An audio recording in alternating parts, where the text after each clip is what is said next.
think he's going to go on the tour of 5 or 6 states that want to instantly implement the Colorado model for managing their new medical marijuana statute. So how are casinos regulated? How come we just have a few, don't we? I'm coming from Oklahoma. We just have a few. Where it just exploded. They're regulated through the same department, interestingly enough, that regulates medical marijuana, gaming, liquor. It's all under Department of Revenue, and they have different divisions that regulate the different activities. Gaming is really tight.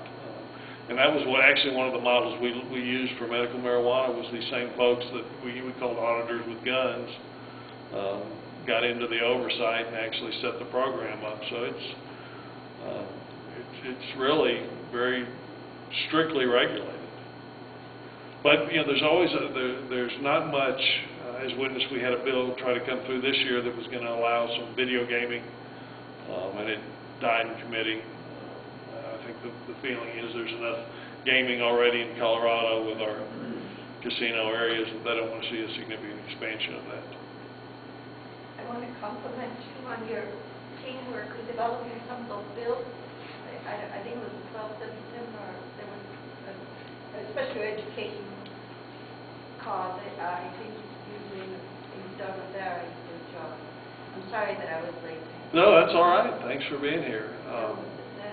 But did anyone confront you about the city council here voting to increase the water tap rate? My wife did. And, we don't live here. Yeah, I saw that. That was incredible. I really think a lot of that has to do with internal politics and the fact that they've got to figure out a way to pay for the Vanderbilt property that they purchased a number of years ago, that they're now in the process of developing. And that's a whole difference. Don't get her started. But they said in the newspaper that Mr. Hirschlocker wrote a letter. I had written a letter questioning him, and he did. And he said that the Vanderbilt property was already paid off. He had quoted out of the newspaper. They said that it was already paid off, and that he really kind of had a little outline in their stuff going on. The real spinning illegally is my feeling. And as far as the Vanderbilt property goes, isn't that agriculture? And zoned agriculture cannot go commercial. Well, the county can always can upgrade. Now they'll obviously lose their agricultural zoning, and the sad part about what they're trying to do is, when they put in the center there, the proposed natural resources center, had that been in private ownership, it would have generated around $40,000 a year, again into county coffers. But by doing it as a quasi-governmental nonprofit entity, it is tax exempt, so those dollars don't flow into the county. And if others, if they expand that to be next to the DOW and any of the other departments that go in there, it will be a significant loss of income for the county on property as it converts to commercial, and shouldn't be under commercial tax base. It'll all be under nonprofit and non-taxable consequently. The DOW and parks, are they going to combine too, or no? Yeah, that's a very contentious bill. That's actually working through the process right now. It's about 50-50. There's as many people for it as they are against it. Mainly because the funding streams, as much as anything else, people feel like when they pay for hunting and fishing licenses, it should be for hunting and fishing habitat, and park fees should be for maintaining parks, and they're worried about when those are all merged, how you keep from commingling those funds, quite honestly. It'll be interesting to see what actually happens with that. From a purely administrative sense, it makes sense. It does make sense. It makes sense to me, but again, it's the users, ultimately the users, that will have problems with again the commingling and how that sorts out. And have you guys come up to an automatic dollar, or percentage what we're going to be cut? No, the bill hasn't even made it through the process. Where it's going to be at? Okay.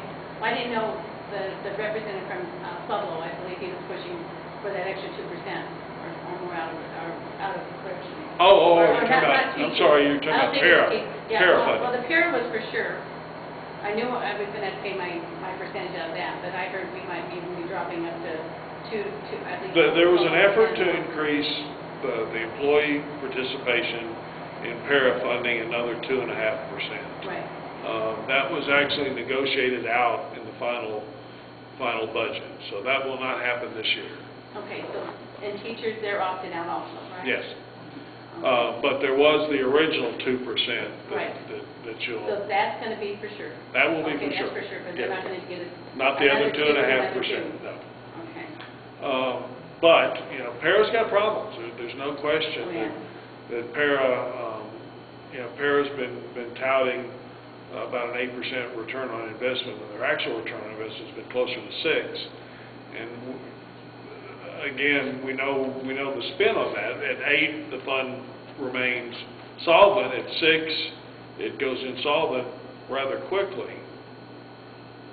So para will continue to be a target. I can tell you, quite frankly, the state treasurer is really after amending the way para works and the way it's administered and trying to shore it up. But there's an awful lot of people that depend on para, and 2.5% on top of the other 2% starts becoming consequential. Yeah. But by the same token, it's also very consequential, for school districts and anyone else when they're down to the bare bones. Where does that extra 2.5% come from? Because for the most part, school districts are, about 80% of their actual costs are personnel costs. Yeah, like what Buena Vista did. I mean, I think there's 4 of us here for Buena Vista, and I like what they did so far. They're just going to rehire a middle school principal and Mr. Yates, who's the principal of the high school, will just take that over. They didn't do any other cuts in the people. They kept their mainline staff working, and that was... Yeah, just don't hire Yeah. or no rehire Yeah. and just cut down by attrition. That's what a lot of Yeah, the very nice, districts very nice for everybody, because our little community's so little anyway. No one's going to have to take a bigger chunk for somebody else to keep their job or not to fill that. This is one of the things that the governor is adamant on, and I told him that when he started pushing this, he was going to have to come out to rural Colorado with me.